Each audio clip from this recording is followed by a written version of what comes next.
I'm Tracy E. Gilchrist, and this is Equal Entertainment. Hollywood actors are being asked to ditch some Halloween costumes this year in an effort to stay in solidarity with the strike. The Screen Actors Guild and the American Federation of Television and Radio Artists are releasing Halloween guidelines. They are recommending actors choose costumes inspired by generic characters or ones from animated television shows. The group also suggested actors not post pictures of costumes inspired by striked content to social media. That way the studios don't get extra publicity. SAG-AFTRA wants to send a message to its employers. They will not promote their content without a fair contract. The union has been on strike since July 14th. More actors are offering to step in and pay millions of dollars in union dues to help end the actors' strike. George Clooney met with SAG-AFTRA union leaders and proposed removing the $1 million cap on membership dues. Clooney says that would bring in more than $50 million to the union each year, and well over $150 million over the next 3 years.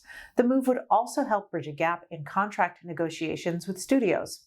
Other top earners on board include Scarlett Johansson, Ben Affleck, and Tyler Perry.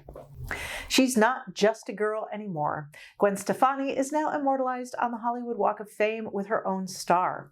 The Hollaback Girl singer accepted the honor with her husband, Blake Shelton, and her 3 sons by her side. With multiple hits that set the soundtrack for the late 90s and 2000s, and even today, there's no doubt Stefani's star is overdue. The harrowing story of long-distance swimmer Diana Nyad is being told in a powerful new movie, Nyad. The directors behind the project also directed Free Solo. But Nyad's story can't be told without her best friend, Bonnie Stoll, who is played by Jodie Foster in the film. Would you talk a little bit about Diana's story and why you both knew that this would be great for a narrative feature?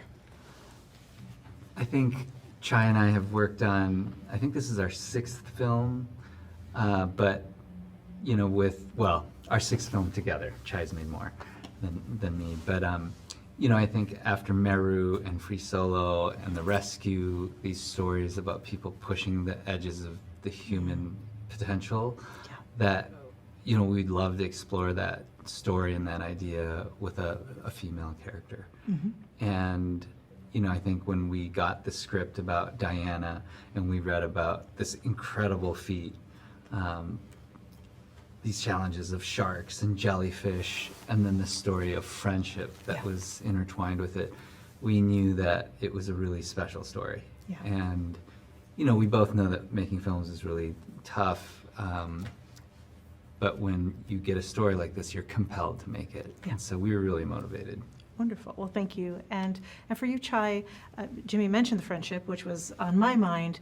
This, to me, is a very rare depiction of platonic friendship between queer women. And what does that mean to you to be able to put that on the screen? No, I mean, it's very much the intention behind why we decided to take this film on. It's rare you have the opportunity to create 2 rich roles for women of a certain age who happen to be the 2 best, you know, amongst the best actors of their generation. But also to show a woman in her full glory, like, you know, complex, ambitious, unafraid of asking for what she wants or demanding what she wants. And, you know, it was a real opportunity to talk about chosen family and, you know, acknowledge that so often, like, people are kind of done with women of a certain age. And so, like, Diana's story is someone, she woke up at 60 and everyone thought she was done. And she was like, I'm not done. And I find that incredibly inspiring, you know. So, you know, we were just very grateful for the opportunity. Yeah, wonderful. Well, thank you. And then for you, Bonnie, would you talk a bit about what it means to you to have this incredible story of not just Diana's drive, but your drive and your expertise and your friendship up on screen? And then, as a lesbian, I have to say, it's as though you won the lottery, having, You think? I mean, Jodie Foster portray you. So that's really 2-pronged. What does it mean to you to have your story up there and this friendship, but also, my goodness. Well, having the story up there is completely surreal. And the process has been a glory. I have never done this entire process before. I'll never do it again. So I'm having a great time. But I think that it takes a lot of endurance. And having Jodie play me and Annette play Diana, and Reese playing Bartlett is just such an A+ all around. And you can see the triangulation of the three, how they just, how we/they just made a team effort of it. Yeah, it's really incredible. Yeah, thank you for that. Yeah. And then I want to go back to you, Chai, and I want to touch on this aspect of the film that I think is so important. And it takes a while till we get there, but you're also touching on Diana's sexual abuse that she suffered as a child. And would you talk about ensuring that that was part of the story? No, I mean, we felt great responsibility, not only to portray like a certain type of female friendship, but also to like do justice to Diana's lived experiences. But the issue was like, Diana didn't complete the swim because she was sexually abused. Right. It's just one part of her quite complicated and meandering experience. But it was critical to handle it with great respect and tact, because I mean, personally, I'm just kind of tired of men taking women's stories. Like, that is a different movie. This movie was about Diana's achievement and how she was able to learn to live with certain things that she experienced as a child. It takes skill and planning to create intimate scenes in movies and shows while keeping actors comfortable. Sex Education on Netflix uses an intimacy coordinator to build trust between the cast and crew.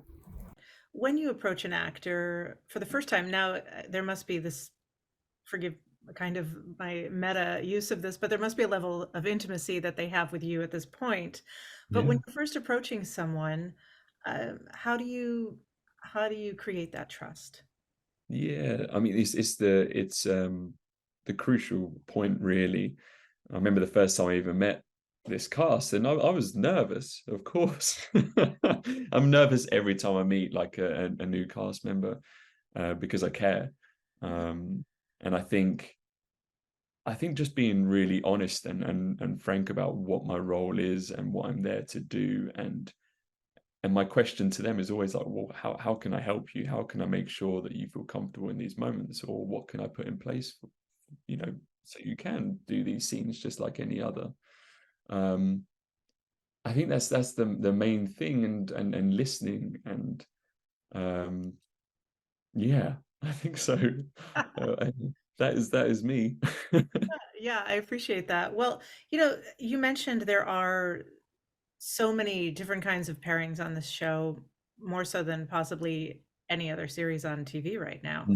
And this season, there is a pairing of two trans actors, young trans actors, which I don't know that I've seen before. And there's also a responsibility with that to get it right, because, as a lesbian, I can say that, so often lesbians are like, well, that was a male director and that's not how we do it. So would you talk about the responsibility of really portraying something that perhaps people haven't seen and that represents, intimacy between marginalized people? Yeah, I mean, it's incredibly important to get it right. And the pressure was there, of course. And, for me, like there's loads of areas where I have to go away and research, or I've got a beautiful group of people who have different things they can talk to me about. I can pick up the phone and say, hey, talk to me about this. And so it's my own little research team. They're lovely, my friends, basically.